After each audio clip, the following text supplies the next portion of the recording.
Hello guys, hello there, welcome to another comprehensive Magic the Gathering Arena draft video. This is Alan. Let's fire off another Premier Draft Strixhaven. Before the season ends, just finished a 7-win video via bot draft, quick draft, and that was not as challenging, so hopefully this Premier Draft can be a little bit more fun for us. And it's a lot more exciting having a timer as well as drafting with real people. So, yep.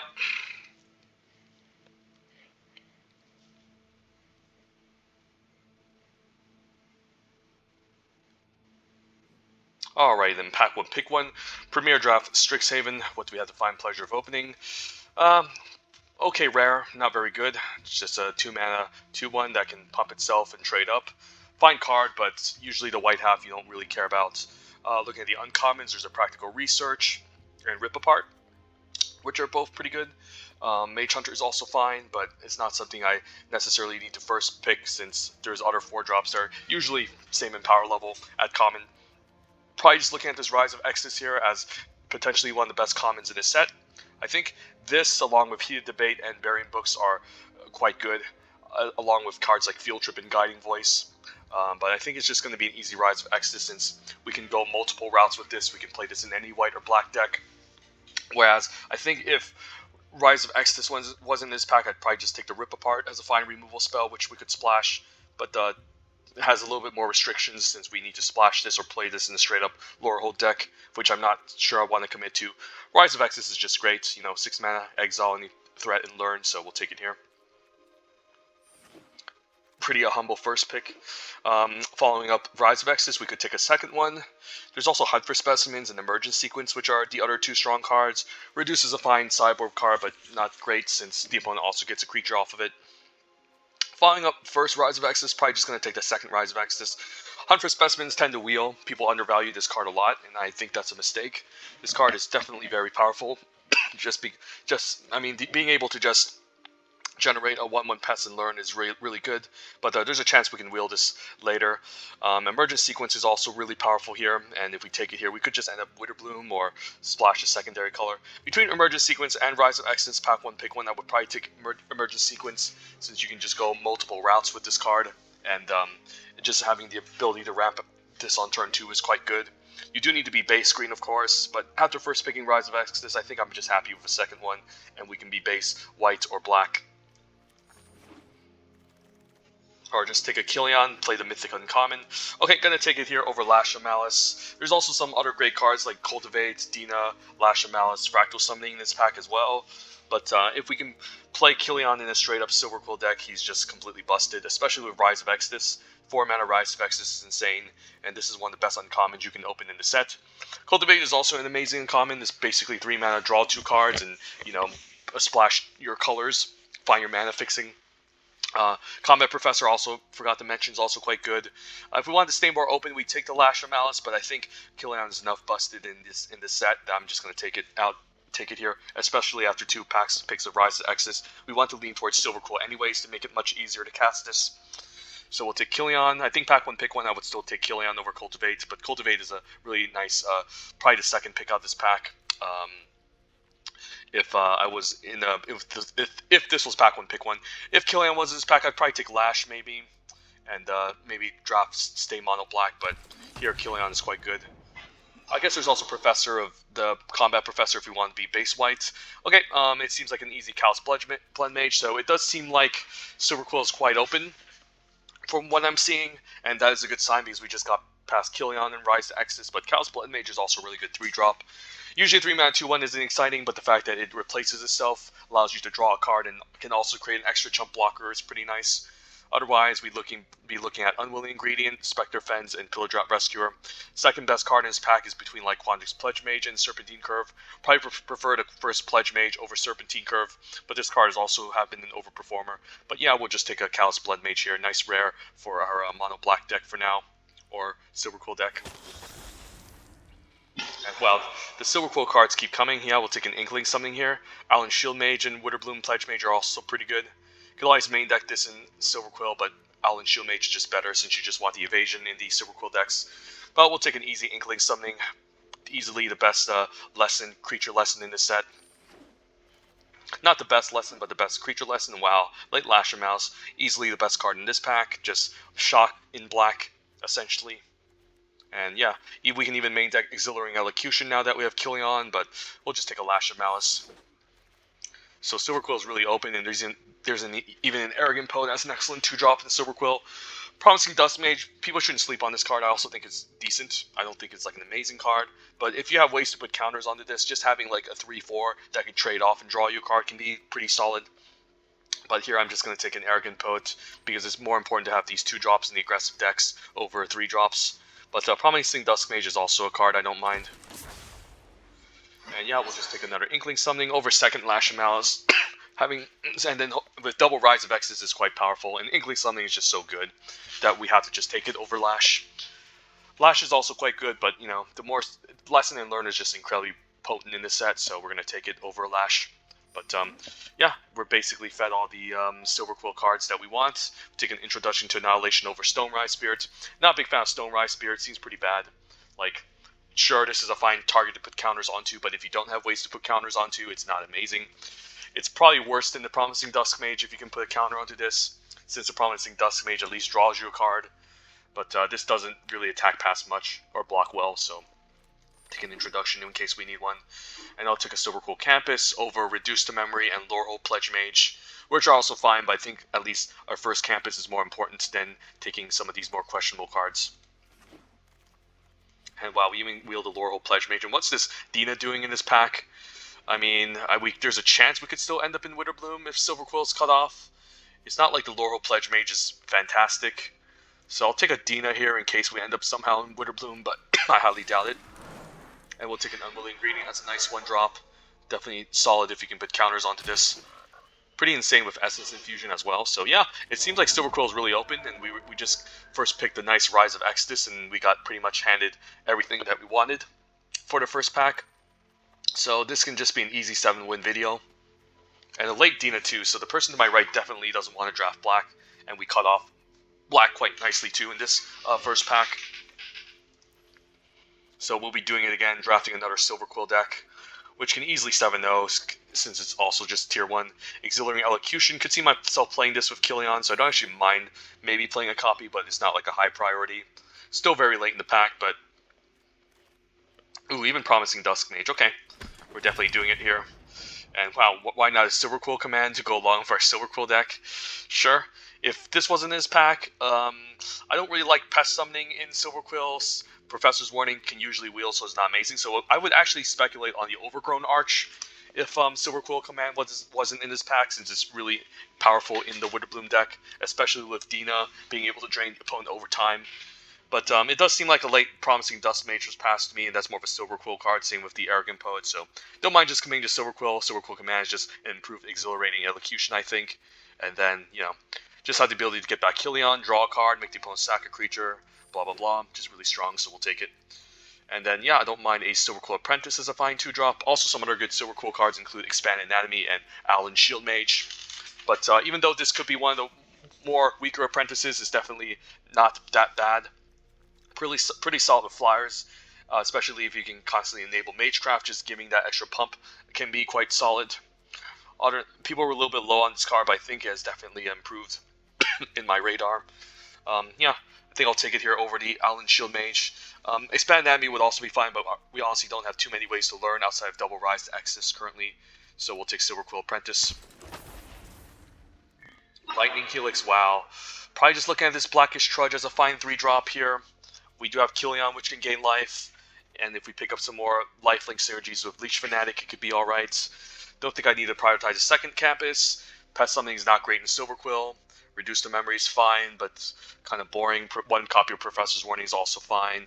But I don't think I'm splashing for a Lightning Helix. This is easily the best card in this pack, and I think we're just committed to Silverquill at this point, so let's not waste our time. And then, ooh, late Daemogoth Titan. I guess the Witterbloom is open here. But there's also just Spirit Summoning, which is decent.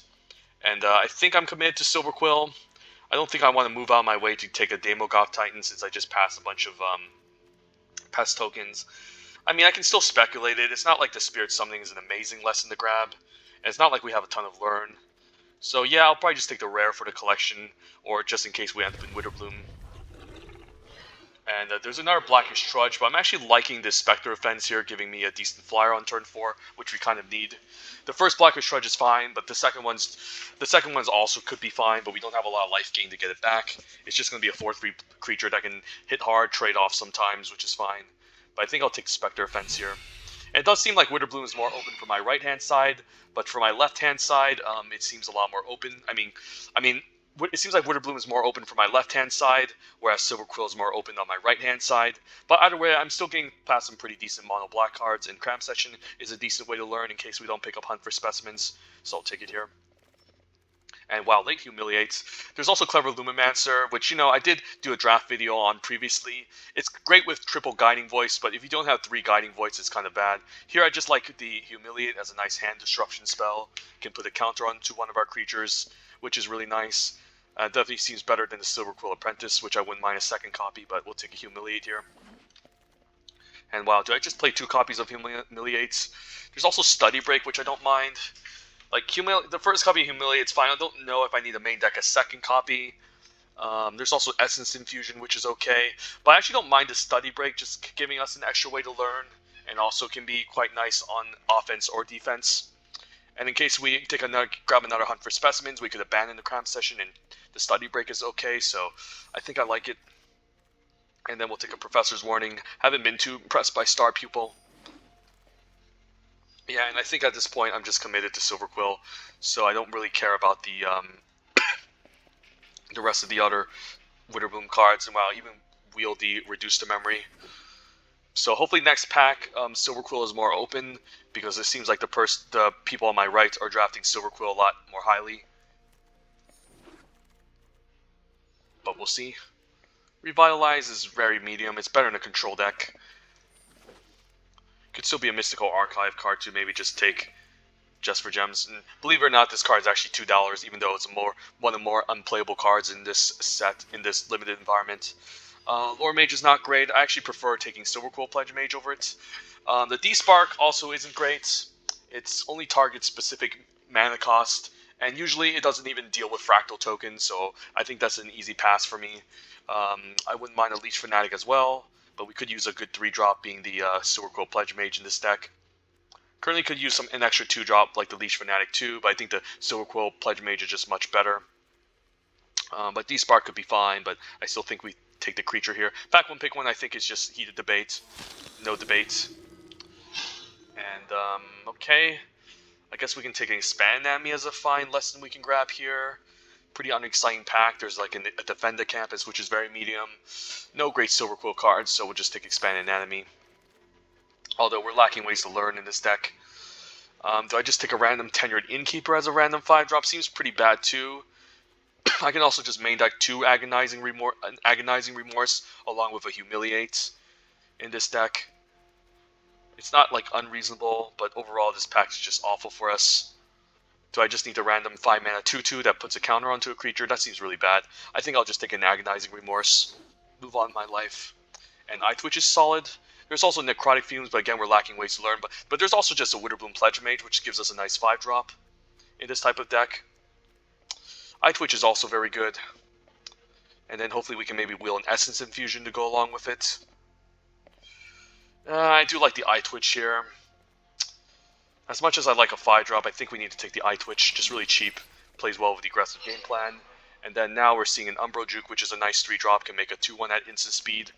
And can also make the opponent sack a creature. There's another Tenured Innkeeper, but again, I'm not a big fan of it. We'll just take an Umbro Juke. And Combat Professor, wow, this late. Have to take it over the Environmental Sciences. Thank God I picked this up, because I was almost worried about the late game here, since we're lacking some flyers that can help us close out, but Combat Professor was a really nice gift. And wow, even Guiding Voice and another Inkling Summoning. As much as I like the 3rd copy of Inkling Summoning, I think I need to take the Guiding Voice here. How many ways do you have to learn? 1, 2, 3 ways to learn. Only 3 ways to learn, and we only have, I guess, 4 or 5 ways to learn. And we have a few lessons already. I think I like the Guiding Voice here. It just gives me a way to put a counter onto the creature, trigger Magecraft. And I could use a copy, since it's quite good. And then I'll take a Leech Fanatic since I'm lacking some 2s here. Yeah, we don't have a lot of 2-drop creatures, just a bunch of stuff to play on 2, but not necessarily threats. So I'm going to take it here over the second study break. And then we'll take another 2-drop since we need more 2s. And I'm fine now with double Leech Fanatic, seems quite good. So we put these into the sideboard. I guess we still need to make a couple of cuts in this deck. The late game is lacking, not going to lie. Maybe we can cut the Professor's Warning. Still play all these 1-drops. Maybe we can ditch the Cram Session. Since now we have a decent way. We have 1, 2, 3 ways to learn now. Maybe I just want to cut Agonizing Remorse since I already have a Humiliate. And we can just run this Cram Session. I think there might be a glitch here because now I'm not seeing anything. Yeah, it's probably a glitch here. I'll take the Defend the Campus. Since everything is kind of blocked here. And I'm not seeing the deck size. So I guess we have to count 1, 2, 3, 4, 5, 6, 7, 8, 9, 10, 11, 12, 13, 14, 15, 16, 17, 18, 19, 20, 21, 22, 23, 24. I guess it could just be a 16 lander. And maybe we can cut the Exhilarating Elocution. Not sure. I don't think there's anything wrong with my internet as of right now. I think my internet is fine. And I'm seeing people pass cards here, so it could just be a bug, which is unfortunate. Yeah, I guess it could just be a bug here, which is just highly unfortunate because this was a pretty good draft. Ooh, Essence Infusion. Okay, I like 1 copy of Essence now with the Guiding Voice and everything. And Essence Infusion does look better than the Exhilarating Elocution. But this deck does look really strong. So I'm hoping the bug goes away here. Maybe we just ditch the Promising Dusk Mage. We have 1, 2 ways to put counters onto something. 3 ways to put counters onto something. Only 3 ways to put counters onto something. So the Promising Dusk Mage doesn't look great. And I'm hoping this bug can allow me to load the screen, and we did. Okay, and it's just 1 cut. Could just run 16 lands, but with double Rise, I might want to run 17 still. The 4s are looking solid, although Defend the Campus looks like one of the more weaker 4-drops. The 3-drops look solid, but Promising Dust Mage also looks kind of weak here. Don't know about Cram Session, but it might be an extra way we can learn. I'm liking all the 2s here. I'm also liking the Study Break, Guiding Voice. Yeah, I think I like all my 1-drops, and for my 2-drops, I think I like them too. Essence Infusion with Eye Twitch and Unwilling Ingredient can just steal games, but I guess it's also one of our more weaker cards as well. So I know for sure I want to main deck all these other cards. Looking at the creature count, 13 creatures, but we can always learn and grab an Inkling Summoning from the sideboard if we want to. How many ways do we have to learn? 1, 2, actually let's not count. Let's just type it in. 1, 2, 3, 4, 5, 6. 6 ways to learn. How many lessons? 1, 2, 3, 4, 5 lessons, which are always decent to grab from the sideboard. So I could actually consider throwing in keeping the Cram Session here. How well is a Promising Dusk Mage though? Not many ways to put counters onto something. These spells don't put counters onto anything. There's a Humiliate which can put a counter onto something. And the Guiding Voice, and that's about it, I think. And I guess Expand Anatomy from the sideboard, which is not too many ways to put counters, to be honest. We can still learn and put a counter onto the 3-drop, which isn't too bad. In terms of removal, we do have double Rise of Exodus here. Sometimes Silverquill Command and Umbral Druid can kill something, but is not very reliable, since it's an Edict effect. Study Break can tap 2 things down, which is fine, but not exciting. So I might actually just ditch this Promising Dusk Mage and throw in a Defend the Campus to have some extra removal. Play the extra Cram Session as a way to learn, and the Essence Infusion can be quite good with some of our creatures. We are kind of creature light though, with only 12, so I guess it's 13-14 with the Inkling Summoning. What else can I consider from the sideboard to main deck? Not much. I guess we might want to just main deck Promising Dusk Mage to have that extra creature that we kind of need in this deck. But the question is, what do I cut? Let's take a look at the curve.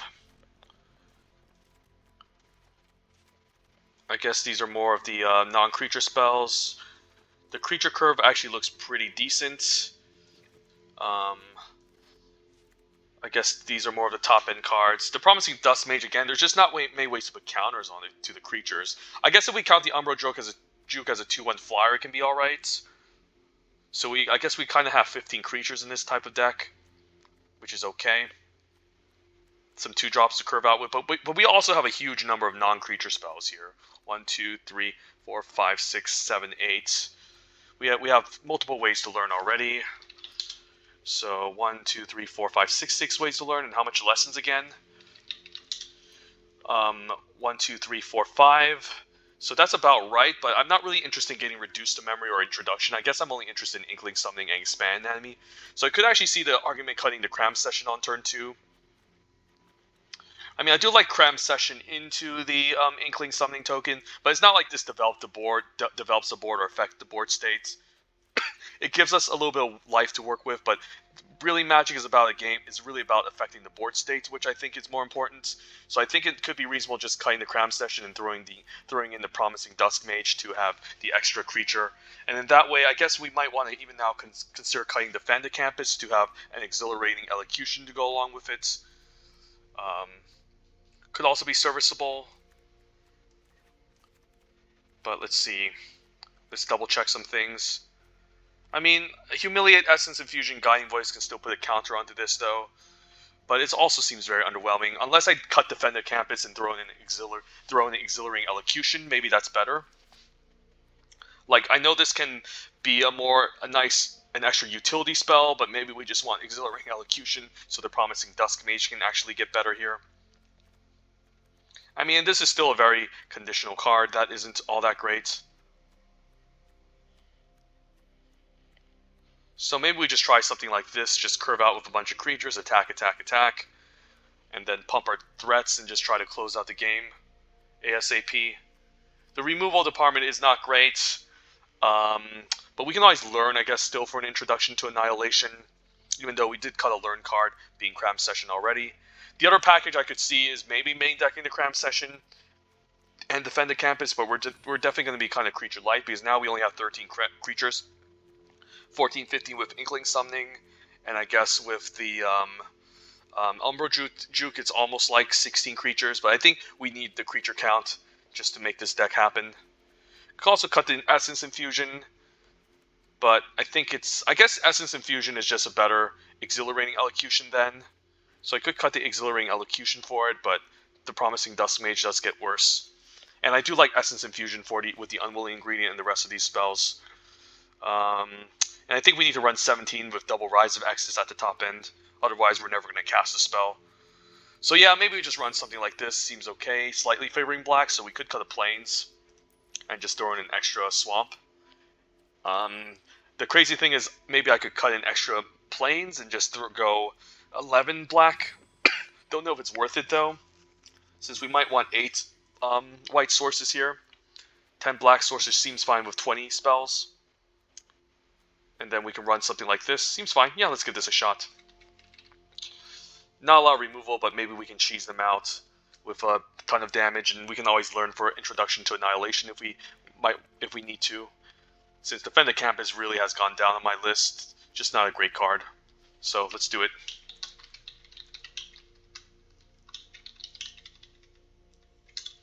And then what's our picture? Maybe Silverquill Command. And we'll run something like this. Seems fine. I'm hoping they fix this eventually, since we're really a 2-color deck, not 4 colors.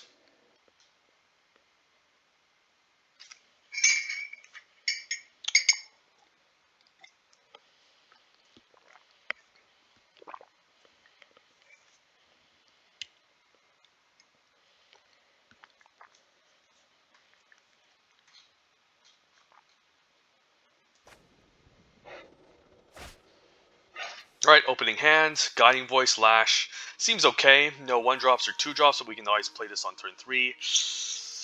I think on the draw is okay, so I'll try this.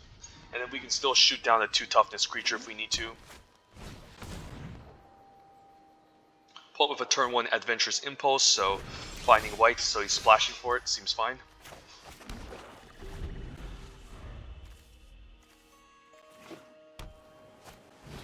And that's a decent creature I don't mind lashing away.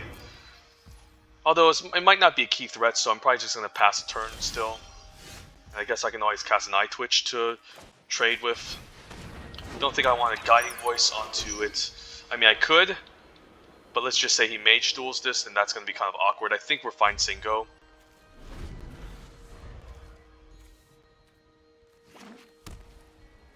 Because he could play the Prismari Pledge Mage, which I'd rather kill, or an Emergence Sequence. Like, killing Emergence Sequence here is kind of huge, I think. Since that can deny him ramp and the extra land he needs. Although it does disrupt my curve a bit. But I think it could be worth it here. So I think I'll lash the land here. Question is, do I attack? Could always Guiding Voice too. But maybe I'm fine still staying back here, just keeping up the Study Break. Maybe cycling end of turn to learn. But taking out his land is just really important, which denies him ramp. And the question is, do I Study Break? I don't hate it. Seems fine. Or not. Like, I can still trade for this. If I Study Break, what do I want to grab? The Inkling Summoning doesn't do much. I can Callous Blood Mage next turn, draw a card. Maybe I still hold on to it. I don't really see a reason for playing it. And I could even trade this for a Needlethorn Drake, which is okay. Umbroju could be fine, but I think I just like the Callous Blood Mage here. And then we can still draw a card with this. Or make a 1-1. I think I'm fine drawing a card. Hit my land drop, play lands to go. And the question is, I could also double block the Professor, which also isn't too bad, but if he does have an Arcane Subtraction, it can be kind of bad. I still think I'd go for it here, since I'm fine getting 2 for 1 since I just drew a card, and these cards I don't really care about too much. Now we get to learn, which is great, and then I can grab Intro, Inkling Summoning, lots of okay options here. Intro is fine, but he gets to draw a card. Maybe I just want to reduce the memory for a relevant threat. Yeah, I'll probably just take reduce the memory for now, in case he plays a large creature since he's playing green. Overgrown Arch, okay. Not a threat I care about too much. Can play land. If I want to be mana efficient, can always play Blackish Trudge. Or I could just flash an Umbroju to trade with the 2-1, and that can be okay. Yeah, sure, we'll just say go. I don't mind trading this for the Needlethorn Drake, since this is also really annoying later. Mathematician is fine. I think I'm fine with him attacking, and then I can Umbroju to trade here. And this is a reasonable trade, I think. Since this is going to be more annoying in the long run, just dealing with all my other flying creatures. Hopefully no Arcane Subtraction, but I think I go for it. Yep, that resolves. And we can use Study Break next turn on defense if we want to. Silverquill Apprentice. I think it's just Blackish Trudge for now. And then we want to cycle Study Break to prevent some damage from happening. Or I can still play the Silverquill Apprentice and take 2. I think that's okay. Since this effectively holds off the Fractal token, so it's still fine. Either way.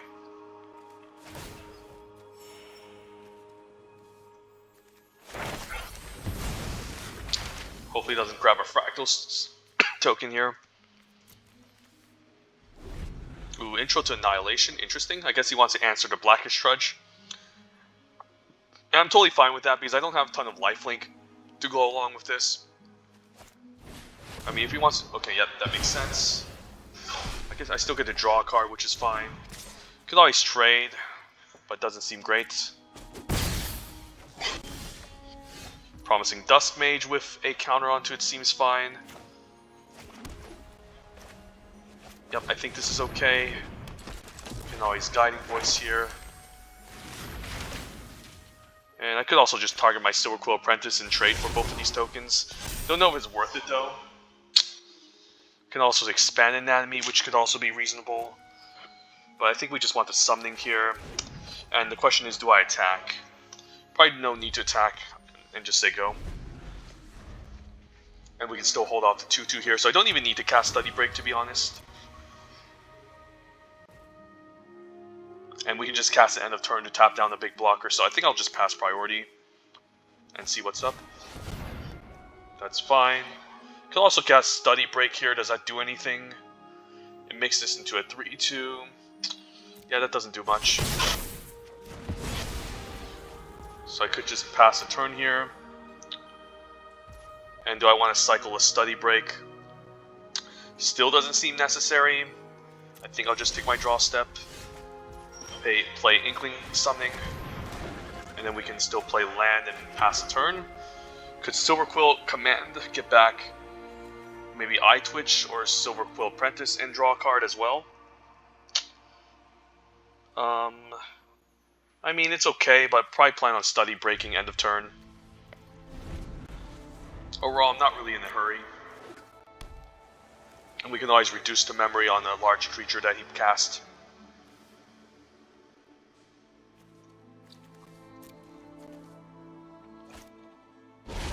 Ecological Appreciation for 4 is pretty good. So I want to choose the creatures that I don't want on the battlefield, so I just want to give him crappy creatures. And make him shuffle his library. Or I can make him play a good creature and just reduce the memory on it, which is also not bad. But usually X equals 4 isn't anything too absurd. Okay. I guess it's also for the graveyard as well. So I don't want to give him the Learn card. Yeah, I don't want to give him a Professor. I also don't want to give him a Needlethorn Drake. The 2/2 is okay since his hand is already kind of dead.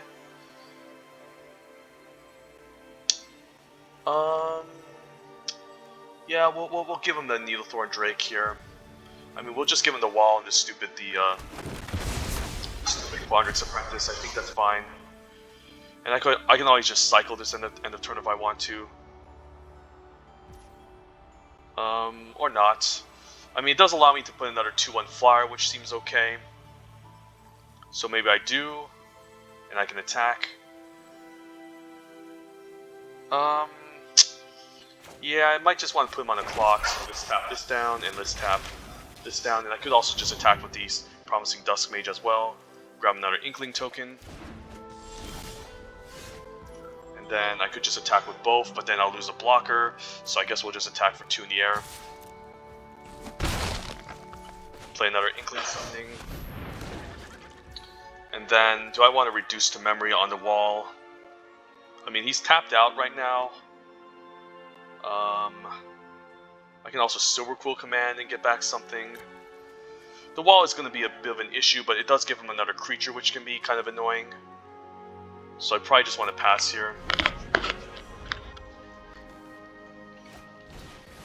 Another Needlethorn Drake. I do need flyers to help me close out the game. Silverquill Pledge Mage seems fine. I could trade one off then. Seems okay if I have a Silverquill Pledge Mage that can start attacking, so I think that's fine. I do lose the Inkling tokens, which does feel bad, but hopefully no Arcane Subtraction here.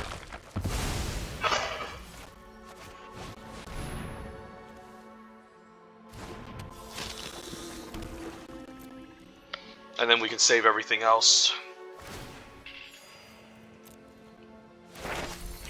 Might want to just get back an Eye Twitch. Not sure.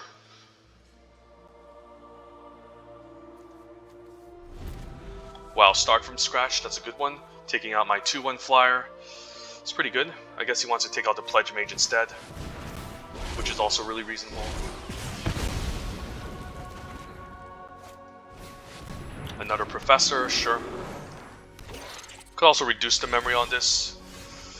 Alright, this doesn't seem great. I guess I can bring back the Silverquill Pledge Mage. I guess I can't. Maybe I just need to draw a card and then bring back a 2/2. Or an Eye Twitch. Maybe Eye Twitch is fine since it allows me to learn. So yeah, I don't actually hate this. So I want to draw a card, and then I also want to just return a card. Yeah, let's bring back the eye twitch here. And I just want to draw a card here. Alright, Leech Fanatic seems fine. And I can still attack for 2 in the air. Can also reduce the memory, but I feel like he has larger threats that I'm more concerned about. Can also double block this too, which is by not any means unreasonable, since otherwise it'll just keep pummeling me again, which I don't want.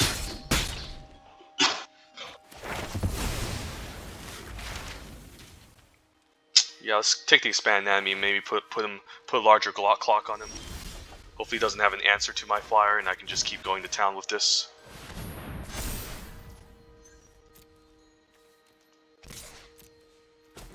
And we still have reduced the memory to answer looming threats. So this is fine. Do we have any more flyers in the deck? Sparring Regiment. I guess I can still exile the Sparring Regiment, so that seems fine. Oh, Academic Probation. I guess he can make the Promising Dusk Mage unable to block. But I still have the 4-3, which can block pretty nicely.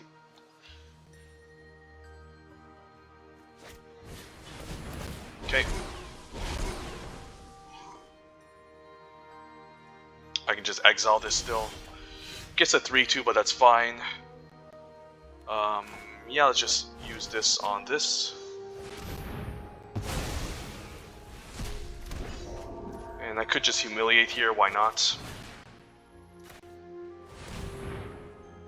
Wow, Tanazir, that was a nice snipe. Yeah, that was a very good snipe. Could put counter here, but I think it's fine just putting a quicker clock on the opponent. Can't attack here, so we'll say go. And we'll pass the turn. Might as well cast the Humiliate while he has no cards in his hand.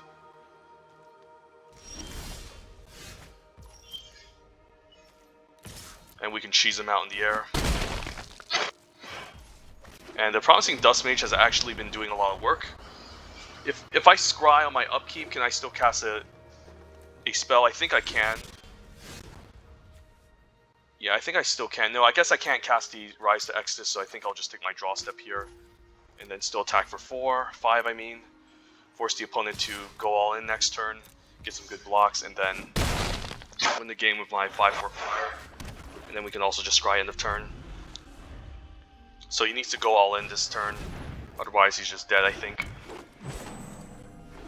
It's funny how a flyer can just go such a long way. Yeah, he just needs to attack, but yeah. Alright, it seems like our deck could be lacking win conditions, but so we do need to curve out early and deal a ton of damage to them.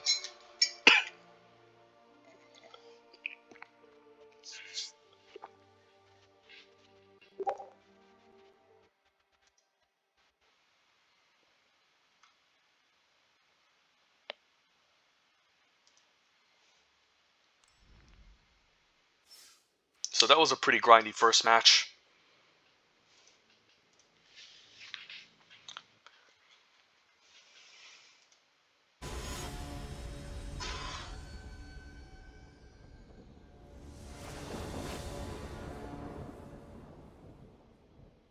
Alright, this hand doesn't look great. We have a turn 3 Silverquill Pledge Mage into maybe a Combat Professor.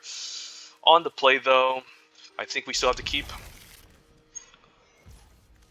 I just hate going down a card on the play. If we get lucky, we can top deck a Black Source, and we did. Sometimes you get lucky, and this is a good turn.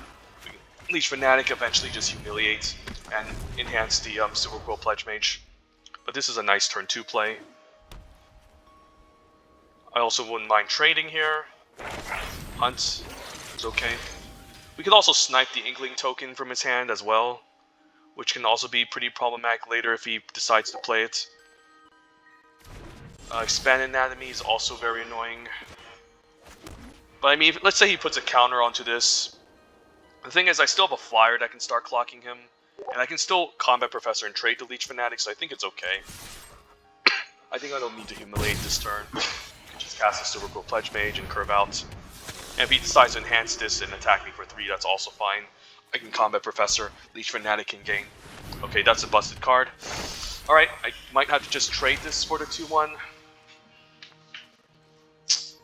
Yeah, as much as I don't like to trade here, I think I have to, given how busted Sparring Regiment is. So now he won't have a creature, and now I can at least curve out here and attack for 3.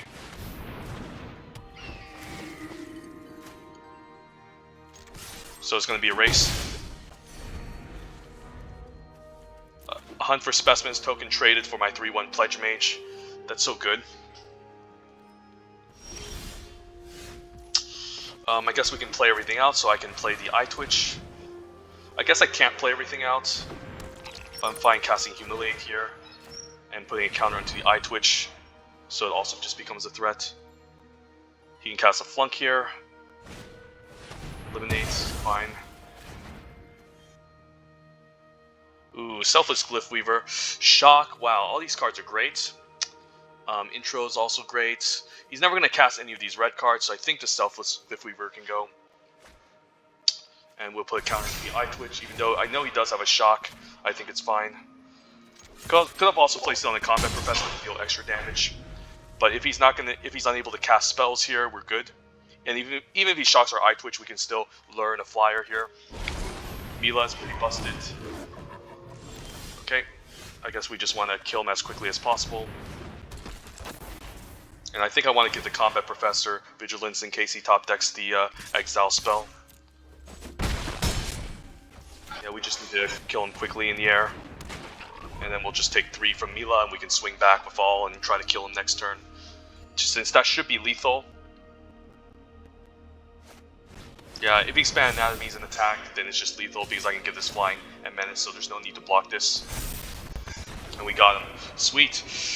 Opponent with a pretty greedy 3-color deck with a bunch of expensive spells. I think if we played a straight-up Silverquill deck with Mila in the Sparring Regiment, that would have been incredibly broken and powerful. But luckily, he didn't. So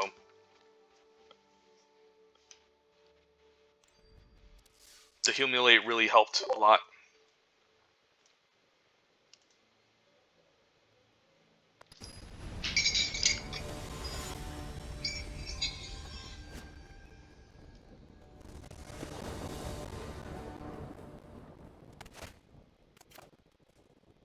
Alright, seems fine. 2-drop in the Humiliate.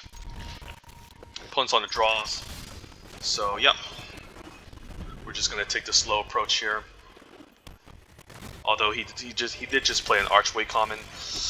Yeah, I probably want to put the counter onto the Arrogant Poets, since it has flying. But I can also try not to cast Humiliate next turn, although I only have single white, so I might just cast it next turn anyways. I can get more value with the Silverquill Apprentice, of course. If he just passes the turn, I might just cast a Silverquill Apprentice and attack for 2. We'll see. Uvilda, okay. This card is fine. I mean, the mana efficiency of Blackish Trudge is quite nice too. You can give a spell Suspend, right? And you can cast it for 4 generic less. Can be kind of scary. Maybe it is worth using Humiliate, but Blackish Trudge is just better. So let's just keep curving out and smash here. And we can even trade for Uvilda if he's a little bit scared here.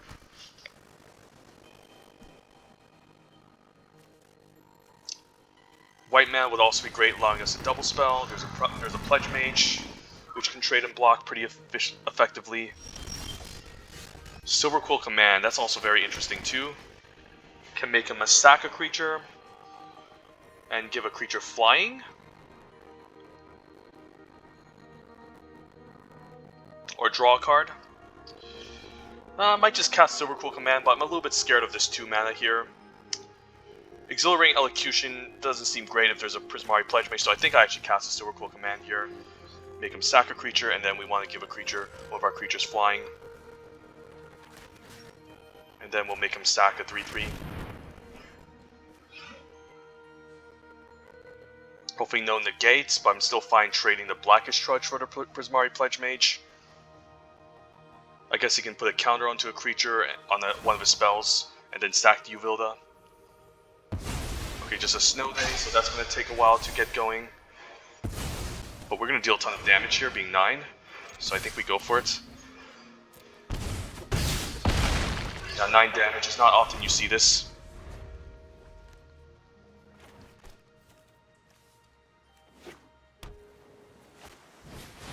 Ogre Battleseer can start scrying and blocking. Opponent attacks with the Ogre Battleseer. Not sure if that's a good play, but now we can play Silverquill Pledge Mage, and we can humiliate here. I don't think this matters. Ooh, okay, I think the Ogre Battleseer can go now. And then we can just put a counter onto our Arrogant Poets. Could just attack with both, and then I probably don't want to pay life here. Fine losing the Arrogant Poets to the 3/3 since the 4 damage is going to add up even more. Wow, he actually goes for this. Sure. Next turn I can just put 2 counters onto this and it can work. I guess there's still 1 home counter onto it, so it doesn't seem like a great card. Hoping he doesn't top deck any insane removal spells here, because the Exhilarating Elocution is just game over if I just cast it here. And I will, so let's go for it. Please no counterspell or Burying Books. Yep, and he's just dead. Wow. Single white and we still managed to get there. It's pretty sweet.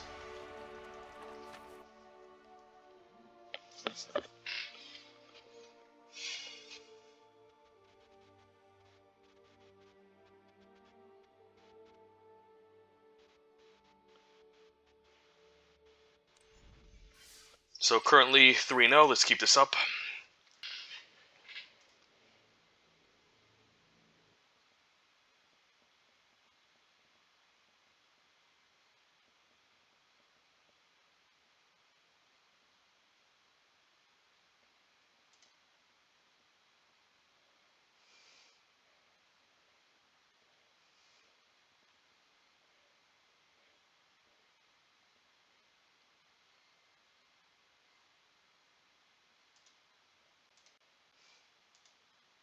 Alright, we have a 2-drop into a potential 3-drop if we get our land drops. I think we keep this.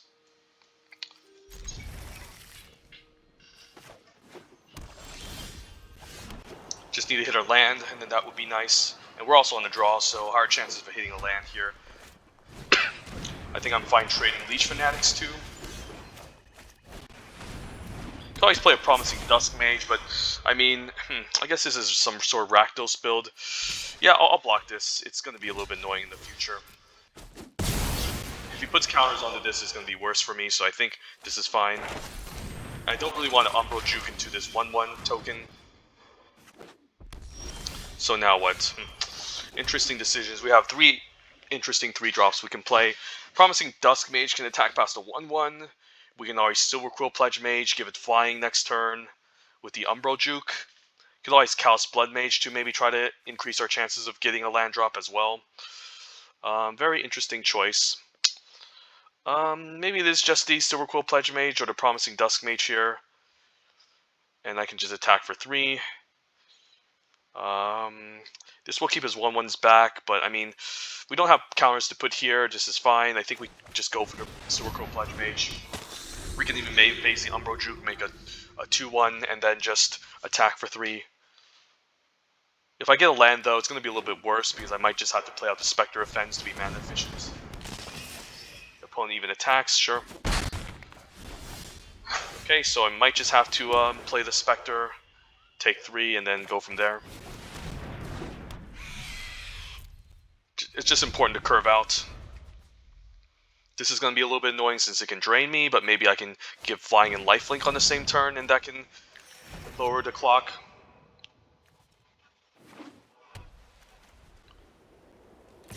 Yeah, we'll take 3.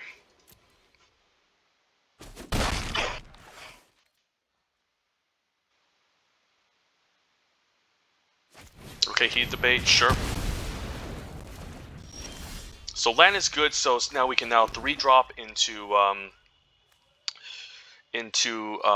Study Break, which could be reasonable. And in that case, I probably just want to Umbro Juke, give this flying to add an extra threat. So I think I like that. Yep. Maybe I should have just make him sack a creature so I can gain lifelink. Maybe gaining lifelink was more important than making an extra flyer, but this is fine. And we can always study break to tap down some blockers. And then learn for another lesson. Yeah, I think we do this. We are losing life from the Magecraft trigger, so that's a little bit annoying. And what do we want to grab here? Do we want another flyer, or do we want to put counters onto something? Another flyer could be decent. The Expanded Nami can also help me race, but with all his mana open, he could just be running a ton of removal, given that he has the Heated Debates. So I think I actually like the Inkling Summoning here. Eager First Year, sure. Ooh, this is really good. So I could just go all in with the Essence Infusion, but I think the right play here is, I guess we can Promising Dusk Mage, Essence Infusion on it. And then this can also just be a nice creature to have counters onto, or I can just Essence Infusion here, and then play Inkling Summoning, give the Silverquill Pledge Mage flying as well. I think I like that. I'm hoping he doesn't answer this with something. Let's get flying. And then we want to give her lifelink.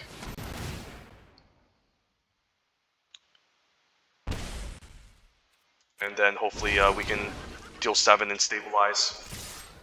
But everything resolved really quickly, so that was really nice. And yeah, we gained 7 life, which is quite good. Question is, do I trade for the Eager First Year? Doesn't seem great. Although the damage on this thing could add up, so maybe I'm fine blocking. And then just taking 4. Sure. He could have saved the Eager First Year by trampling over. And wow, even Mascot Exhibition. Okay, I guess he's going to save it here, and I'll just take a ton of damage, sure. So opponent's going all in this turn. But I can still try to gain life if I get a Magecraft spell here, so you need to be careful. You can cast the Mascot Exhibition, which is a problem. I think I need a Promising Dusk Mage and draw a card. Yeah, I think that's important. Silverquill Command is also awesome, but I'll just attack for 7 this turn.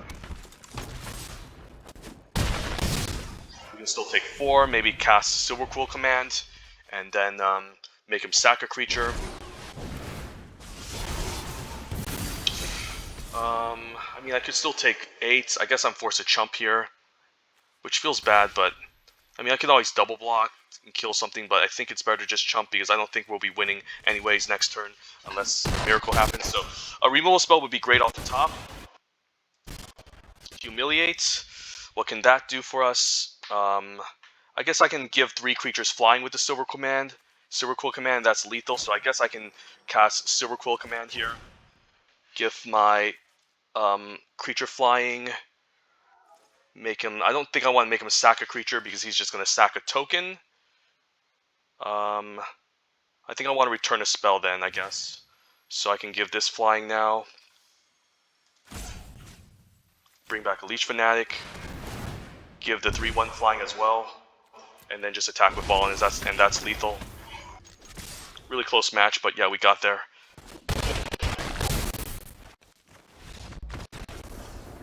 Opponent even cast a Mascot Exhibition.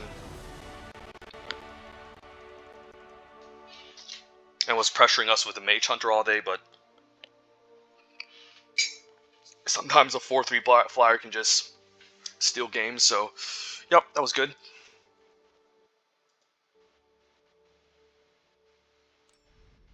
Alright, 4-0. Are we going to do it again? Get close to 7-1, or at least 7-0. Definitely the matches are a lot harder than it was in Premier Draft. In Quick Draft, not going to lie, but Silverquill is definitely overperforming. So definitely one of the archetypes you should aim for in your tournaments or Friday Night Magic. In Friday Night Magic, I would at least have a little bit more fun and experiment with my first picks like Cody, maybe like a Teferi's Protection, or first pick a Rip Apart. But in a series tournament, maybe just force Silverquill. It can be quite powerful. Eye Twitch, not bad. Into Essence Infusion, that's even better. I think I'll try this, and I think I'll lead with the Eye Twitch on turn 1. And then I don't mind actually just putting an Essence Infusion onto this, and if we learn, we can get Expand Anatomy for the Promising Dusk Mage. As much as I like to curve out, I think... I mean, it could be kind of scary if he has a Lash of Malice here. So I think I actually just want to attack for 1 and not take any unnecessary risk. Play the Silverquill Campus and then play Promising Dusk Mage. Humiliate's also nice, but I think we'd rather just curve out here. And I think I want a Callous Blood Mage here to ensure I can get my land drops. So I think it's fine drawing a card here and losing a life. So we can potentially double spell next turn if we have to.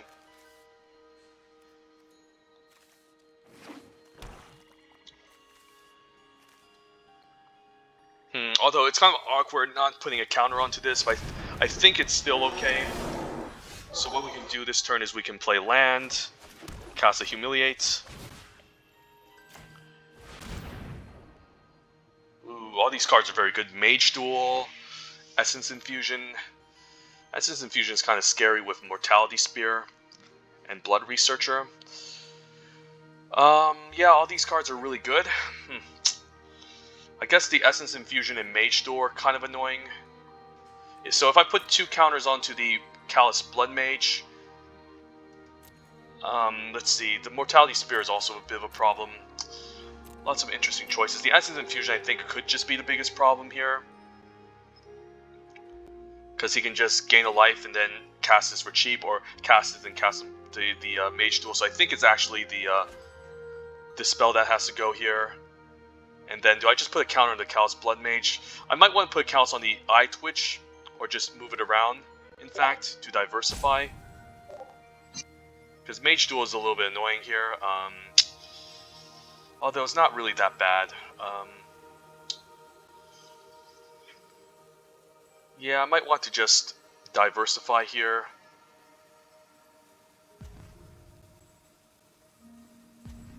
And I do want the Eye Twitch to die first, I think.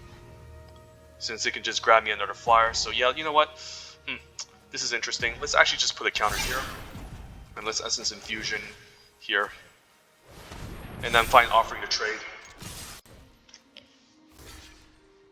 And then if he wants to use the Mortality Spear on the 3/3, I can still learn and grab an Inkling token.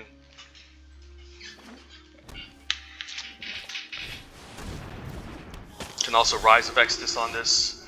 Ooh, Combat Professor, that's good. So if he wants to fight with the Silverquill Pledge Mage, he can still trade, so it's not that great for him. So this is a turn where he wants to cast like a Mortality Spear into Mage Duel, I think. But I can still learn and grab a good lesson from the sideboard. Yeah, he might just 2-for-1 himself here. Might want to just grab the Expand Anatomy and put it on the Promising Dusk Mage, since the Rise can always learn for another Inkling token. Or just grab the Inkling token anyways. I guess that's still fine. I guess he can Mage Duel and 2-for-1 himself and gain some life, but it's also not great for him. Yeah, I guess it doesn't result in a trade, actually, so never mind. Alright, that's kind of annoying. The opponent is now stabilizing again. So I probably just want to play the Leech Fanatic here into Inkling Summoning, and I'm fine with the trade.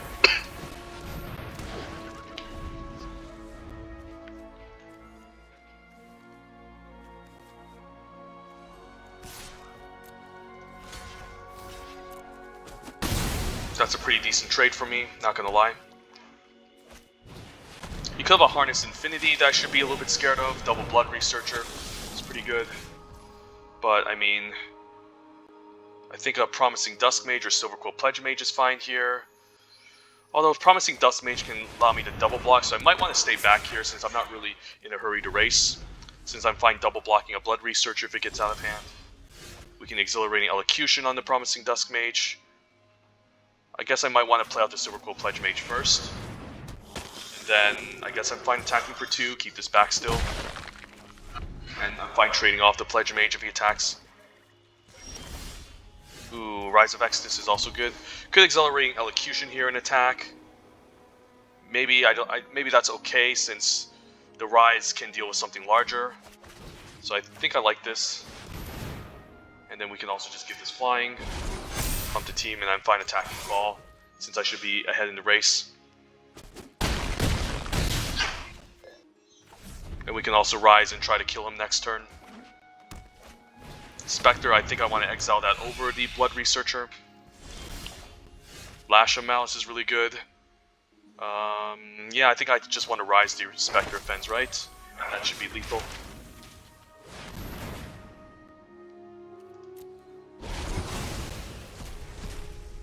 And then we can just grab another Inkling Summoning, and then we can just attack with ball. He's forced to chump. And yeah, sweet. Is this 5-0? It is. And then we're outside the dumpster rankings, so I highly doubt we're going to make it to the qualifiers, the Mythic qualifiers, but I don't care. I don't care about Constructed. I'm not good at Constructed, and Constructed to me is incredibly boring. So I'm fine just going to 5-0 and then trying to get the rest of these and just show off my draft skills. So I'm a purely limited player, guys. So I don't really care about Constructed or anything. So.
Alright, Killian, finally we get to see him in action. Let's keep this. Play our busted Mythic Uncommon that can make this cost 4. I think this was our third pick. Pack 1 Rise of X. Pack 1 pick 1 Rise of Exodus into second Rise of Exodus into Killian. Definitely made a lot of sense. This is one of the insane uncommons in this that I think I would take even over Heated Debates. Pack 1 pick 1. Given how great it is, it's just so insane. And Silverquill again is just one of the more powerful guilds, so it's fine taking this as a first pick.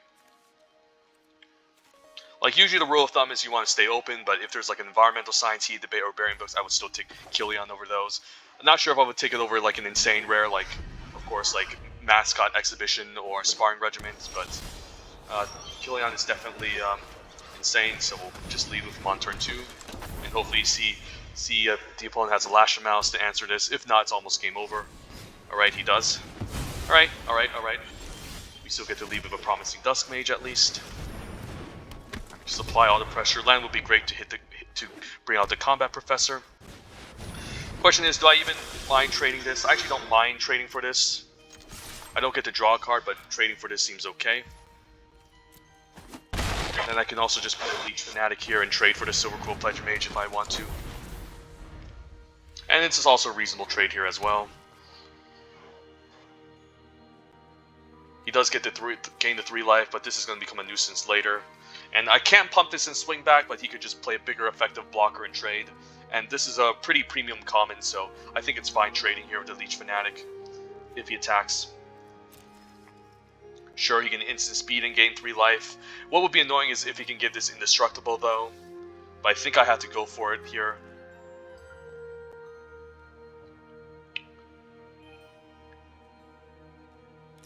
Yeah, I think I'd go for it here. It could be a combat trick, but I mean, it's better late than never. So we'll go for it now. At least bait it out before he unloads his hand. Yep, Crushing Disappoint, giving this lifelink. Okay. Sure. And then now we can drop the Combat Professor and get that. And that 3-1 is no longer a nuisance, gaining him life and flying over. And we just have better tempo than him. So opponent has the value from the Crushing Disappointment, but lost a lot of tempo, paying a 4 mana, draw 2. Killian, alright.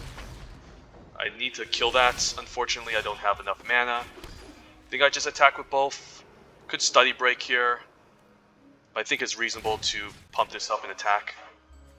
Although it does imply he has a trick here. But I think I still have to attack into this. He could also have a study break. He could have many things here. Alright, his own study break, sure. So I might have to study break the Killian just to learn and prevent 2, and then hopefully Rise of Exodus onto this the following turn. Opponent doesn't have an Inkling summoning, so that's a good sign. So I'm probably going to tap this down on his pre-combat phase so he doesn't get to deal 2 to me and gain 2 life, which I think is pretty huge. And hopefully draw a land to Rise of Exodus onto Killian. He can hexproof this to deny me the learn as well. I can also just reduce the memory on Killian, which is actually not unreasonable if I don't draw a land. So you know what, I actually don't mind taking a reduce to memory here. So I can deal with Killian because he's just such a busted uncommon. I think I have to go for this. Okay, this seems pretty good. So now this turn we can play the Silverquill Apprentice. We can cast Reduce to Memory, exile Killian, thank God. He still gets a creature here, so I might want to just pump Arrogant Poet and the promising Dusk Mage and attack. I think that could be fine.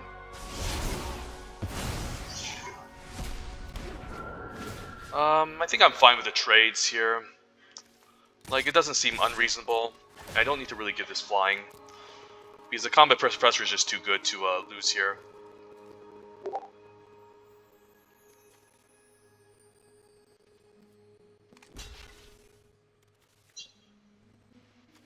And even if I don't draw a card, that's okay. I still manage to trade, so that's fine. And then hopefully I can draw land to exile Alan Shield Mage.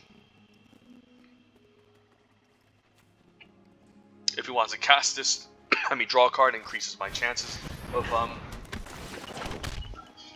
doing something here. So yeah, taking out the Killian's important, and wow, opponent even attacks. I guess he has a study break to go along with this. Land is good, so I think we Rise of Exodus on the 4/4. And hopefully no Beaming Defiance. And I think I want to pump Combat Professor. Hopefully no Beaming Defiance, that would be annoying.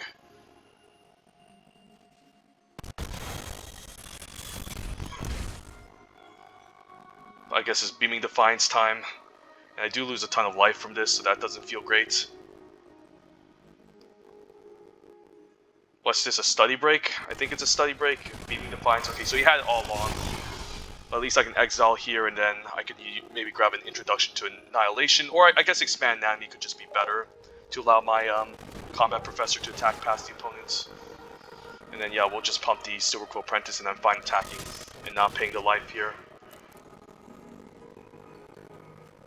He could intro on my Combat Professor, but I can just swing back with a ton of damage as well.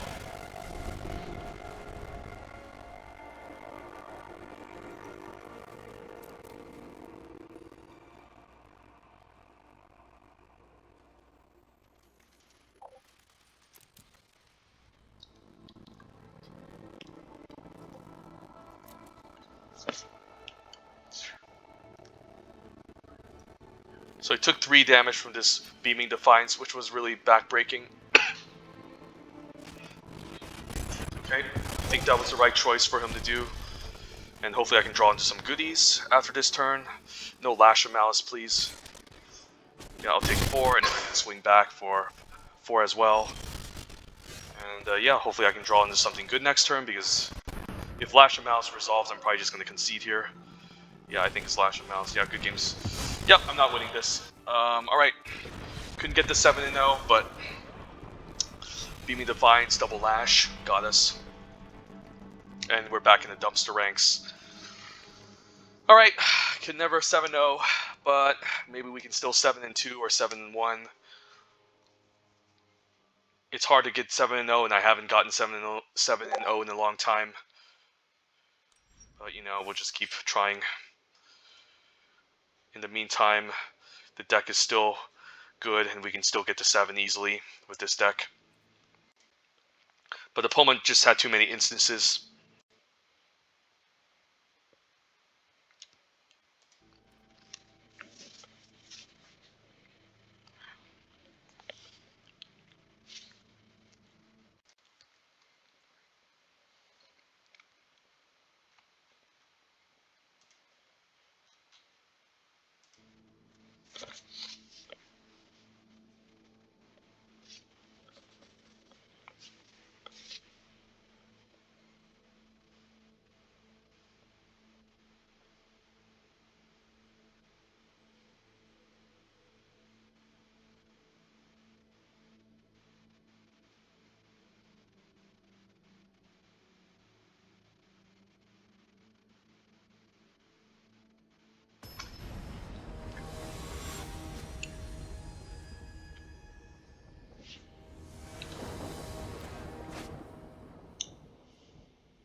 Okay, doesn't seem great.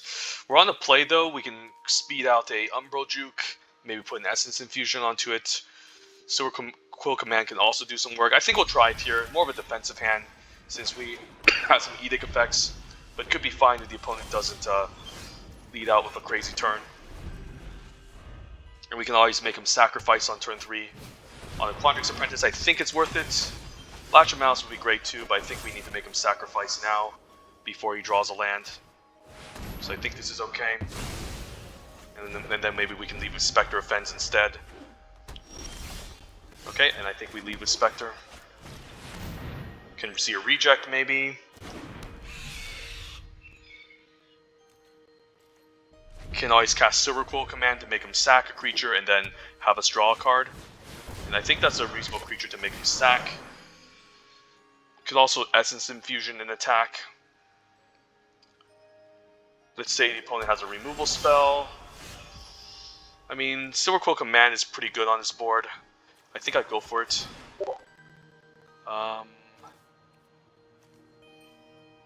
Yeah, I think I like this.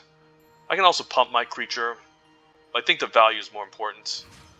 So, I do want to draw a card and lose 1 life. And then the opponent sacks a 3/4. And then we can also always just Rise of X this next turn on something large and learn as well. Right now we were flooding a bit, so wouldn't mind double spelling eventually as well. Leyline Invocation, okay. Guess we'll rise that ASAP before it gets out of hand. And then we just want to put him on the clock here, I think. Grab another good flyer, or Introduction to Annihilation. I think it's fine having the flyer, since we have Essence Infusion to pump our creature past a giant reach creature, so I think this is fine. And I think I just want a double spell for the most part, so this is okay.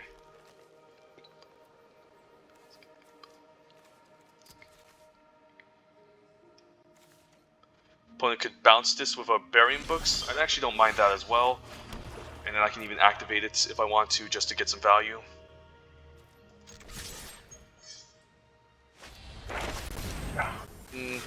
If I activate it, it's not great, because I do want to just recast it, so I think this is fine. And then we can just double spell again. I think that's 7 mana, right? Spectre into Inkling Summoning seems pretty good. So I want to cast Spectre first to play around a reject, I think.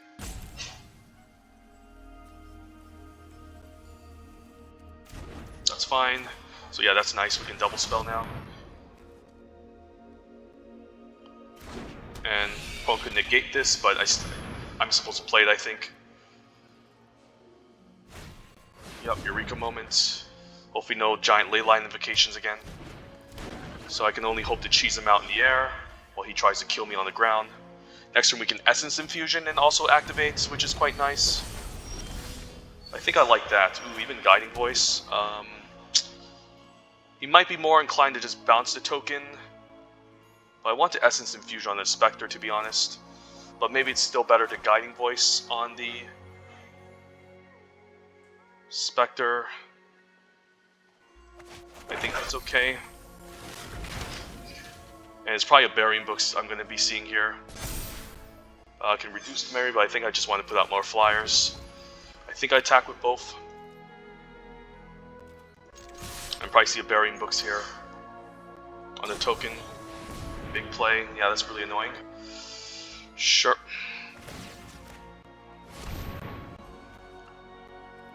He gets to take out my Spectre, which sucks, but I still get to drain him and attack for 2.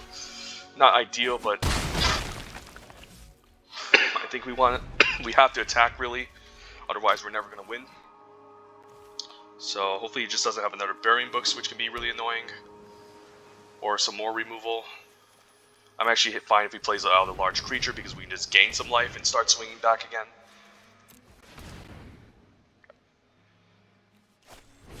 Eureka Moment, so the opponent with all the card advantage and giant leyline invocations. Will, wow. Will and Rowan, yeah, this card is pretty nuts. Just need to keep a cool. Now let's put you on ice. Lash of Mouse is not going to do anything. Guess I'm fine casting the Inkling Summoning this turn. I could also Essence Infusion onto this and attack him for 2. I think that's reasonable.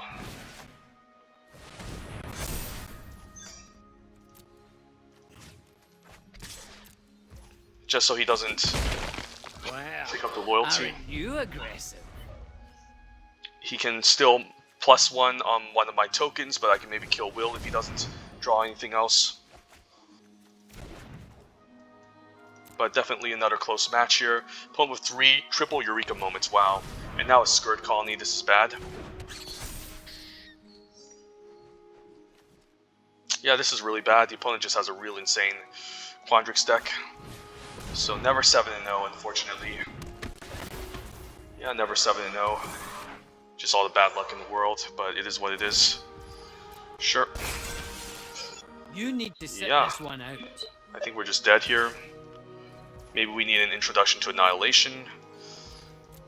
Maybe I can top deck a removal spell to take out the 4/4 and kill Will. Humiliate could be okay. Not great. Don't know what this is going to do though, but at least it's something. Well, even a Snakeskin Veil, sure. Wow, Blue Sun Zenith. Yeah, I guess I'll diversify my tokens, although I do want to attack past this 5/5 eventually. So I probably want to do this, but yeah, Will is just going to win him the game, so never mind. Okay, these final bosses are definitely really scary. So I guess it's just going to be 7-2, hopefully. But man, we're about to get swept. Triple Eureka Moment, even Blue Sun Zenith. I think that's way too much card draw in this deck. I think triple Eureka Moment I would be fine with, but wow, even playing Blue Sun Zenith and Will. So maybe my only way of winning is maybe having him deck himself, but if there was a 5/5 constantly attacking me, then it's not going to happen. So very close to 7-0, but now we're getting swept. So now we're seeing the power of Premier Draft in the final matches.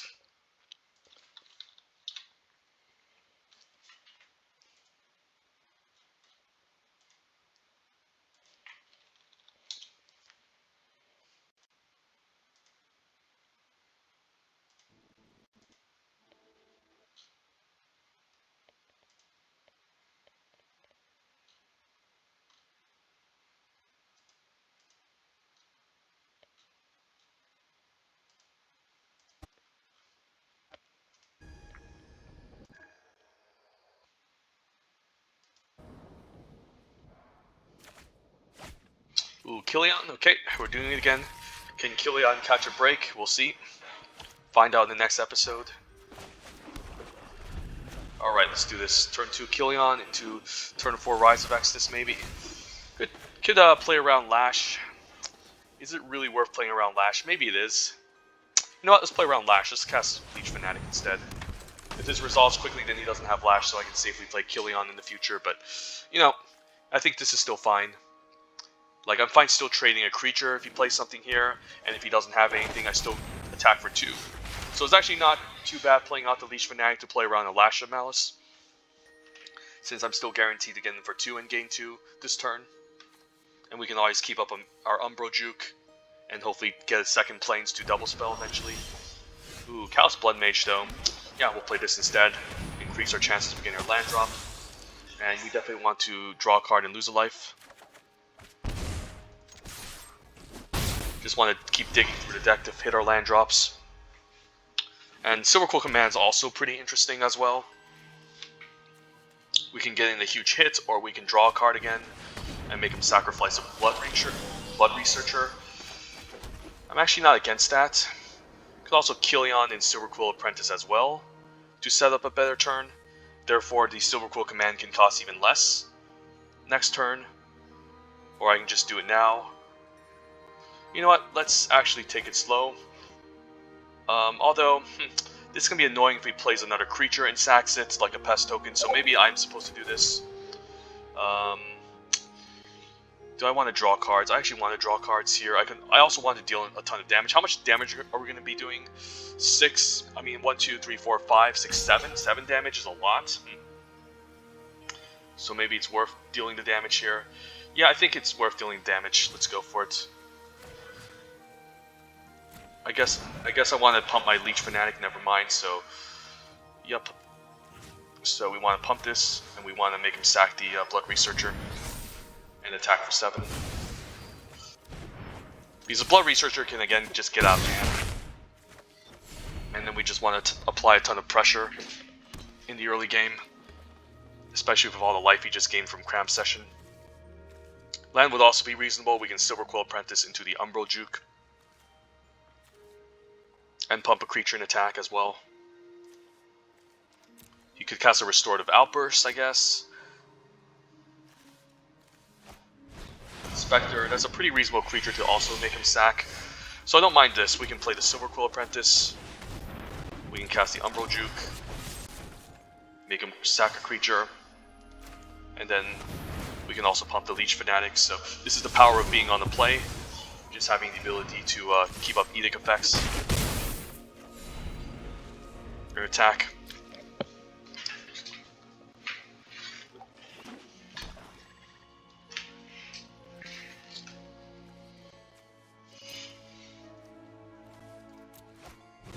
Inkling Summoning, not too good against Rise of Exodus, have to admit. Regrowth.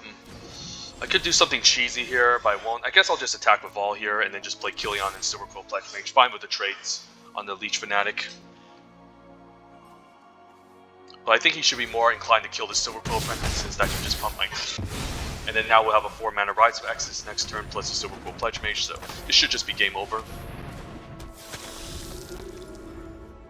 Yeah, this deck is just so insane. The curve is just really perfect here. I guess the opponent was looking on the graveyard with a Regrowth. So yeah, he's just dead unless he plays a removal spell and a large blocker, but I can just Rise of Exodus if Killion survives and kill him. So yeah.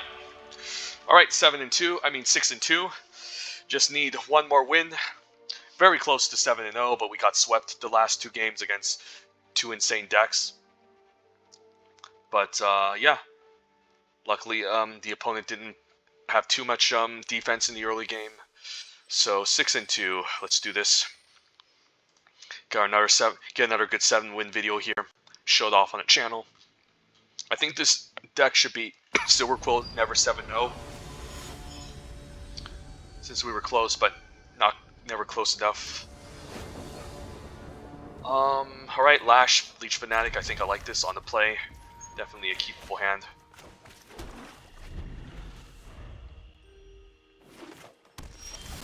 Eye Twitch would have been great. Yeah, I'll hold on to my white mana. Don't need to show it off yet. And then we can always Lash and Eye Twitch, or tap something down and cast Eye Twitch. We'll see.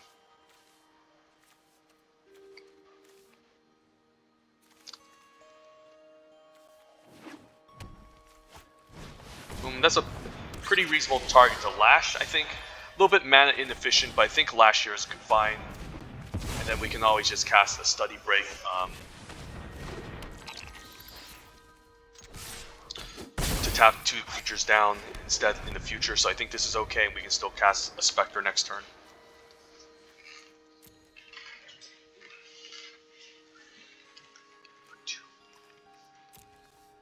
I just love the efficiency of this in the early game. Just so powerful. And now the opponent doesn't have any 2-drop blockers, we can just keep clocking him for 3 a turn. Okay. Ooh. Elocution's great, but we're just going to leave a Spectre. And then next turn we can decide the Auxiliary Elocution. And I think I want to put on the Eye Twitch, because if he does end up killing the Eye Twitch, I can still learn. And these are much more... And the Spectre Offense is much more valuable, so I don't want to go all in with the Spectre Offense.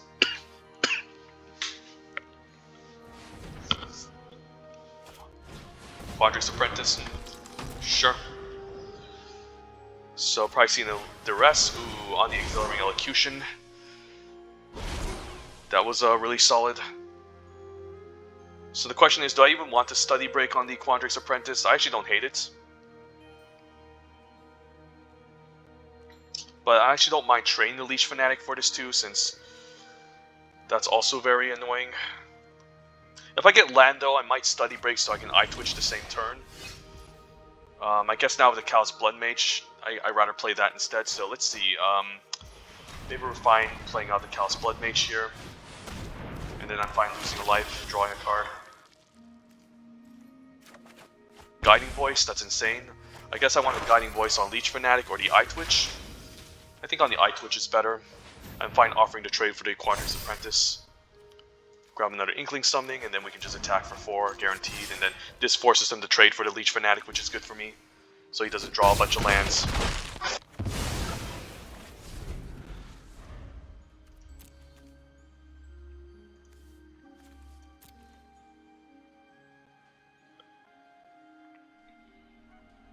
This card is actually more fancy than it looks. Like, it's a good card, but it's not like an insanely broken bond rare that you're too worried about.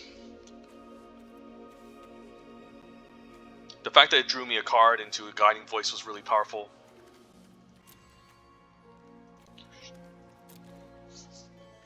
Now this can start gaining him a life, but not by much.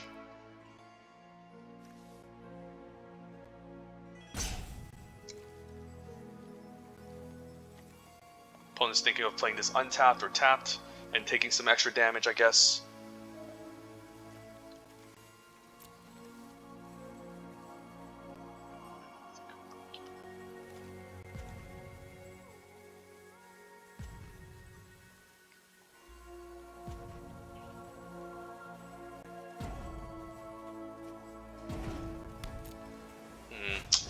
Alright, Kian, that's a good one. So do I want to tap Kian here? Again, extra 2 damage in. And I guess I can also expand Anatomy. Maybe that's correct, I just want to expand Anatomy this turn. So I could just tap both of these down and cast Expand Anatomy, or just trade for the Callous Blood Mage. Really interesting choice here.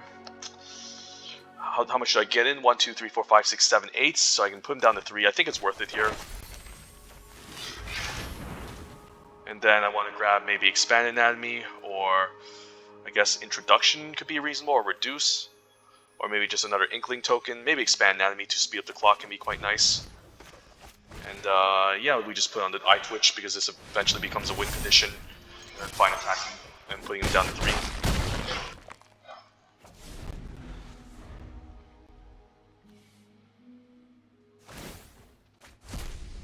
That's a fine protection spell, but yep, and we got him. Sweet. Alright. Never 7-0. Never out of dumpster rank, but we got to 7 at least. And that's what's important.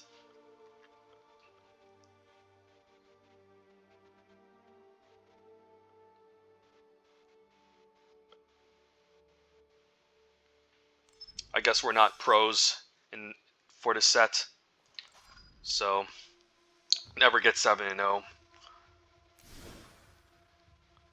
And I think this glitch where the decks are showing all the colors are happening for everyone, so I'm hoping that Wizards eventually fix this problem, since I do see it on other decks. But yeah, overview of the deck.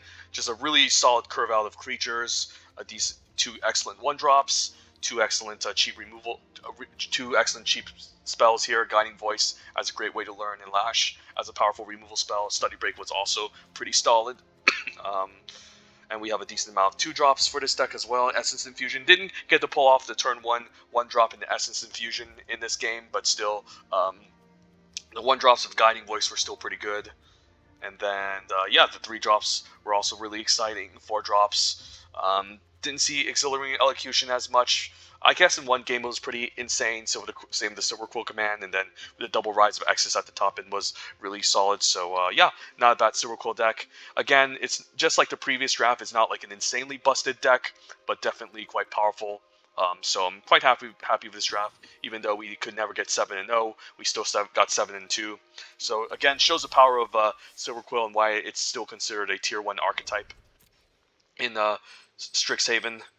Even though Quandrix teamer usually wins the late game, Silverquill can just deal a ton of damage in a short amount of turns and just steal games quickly. So definitely rate Silverquill highly if you're trying to draft it, and make sure you pick up your removal spells if you're not drafting Silverquill to at least handle this. So yeah, let's claim our prize here. And let's pretend we're drafting some Strixhaven. Got a nice reward for finishing this draft. Never 7-0, unfortunately. And yeah, pack 1, pick 1. Probably take Cultivate over Blackish Trudge. I think this card is incredibly powerful in the set, especially in Quadrix. You can splash multiple colors. And yeah, sometimes you can even splash white with this if you want, or even go 4 colors. But Cultivate over Blackish Trudge, easy pick.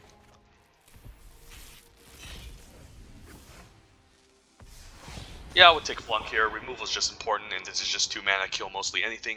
If not, between Practical Research and Hunt for Specimens, I think I would still take Hunt to stay open, and just the ability to just turn 2 learn is quite powerful. I rate this common really highly. Practical Research also quite good if you are in Quandrix, Splashing Red, or Prismari as a nice way to draw a ton of cards. And this is also great in the right control deck, but I'll still take Hunt just to stay in single color, and this is just good in any Witterbloom or Silverquill deck. Definitely want to lean towards aggression in black in this set. Rutha is an easy first pick. Definitely going to take it over the Environmental Sciences and Demogoth Wool Eater. This card is incredibly busted if you can pull it off. Does need to be in the right Prismari deck though, because if you're not in the right Prismari or Quandrix Splashing Red deck, it's not going to work. But definitely one of the more powerful uncommons in this set, along with Killian. So easy Rutha here.